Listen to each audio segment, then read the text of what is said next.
ધરમપુરના હાથીખાના પાસે ગોવિંદા કોમ્પ્લેક્સ બિલ્ડિંગમાં આવેલા ફ્લેટમાં 1,70,000 મતાની ચોરી કરી અજાણ્યો ચોર ઈસમ ફરાર। ધરમપુરના હાથીખાના જંબોડી પાસે ગોવિંદા કોમ્પ્લેક્સ પ્રતાપબા સોસાયટીમાં ફ્લેટ નંબર 201માં રહેતા મેહુલસિંહ નટવરસિંહ ઠાકોર જેઓ પશુ આહારનું કાચું મટીરિયલ ભેગું કરી મિલો તેમજ ડેરીમાં સપ્લાય કરવાનો ધંધો કરે છે તેમજ મૂળ તેઓ નવસારી પંચવટી સોસાયટી છાપરા ખાતેના રહેવાસી છે।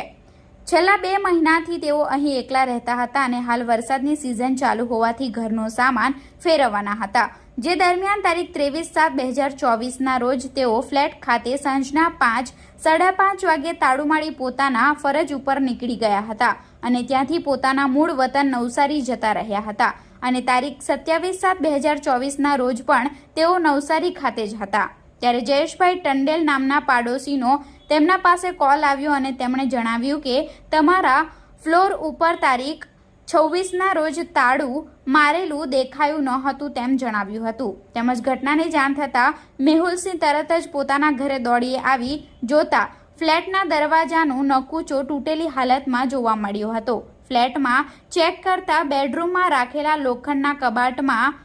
દરવાજો ખુલ્લો હતો અને સામાન વેરવિખેર જોવા મળ્યો હતો। જો કે આ ઘટના બાદ તેઓને ચોરી થયા હોવા અંગેની જાણ થતાં કબાટમાં રાખેલા સોનાના દાગીના તેમજ રોકડા મળી કુલ 1,70,000 મત્તાની ચોરી થઈ હોવાની જાણ થતાં ધરમપુર પોલીસ મથકે અજાણ્યા ચોર ઈસમો વિરુદ્ધ ચોરી અંગેની ફરિયાદ નોંધાઈ હતી।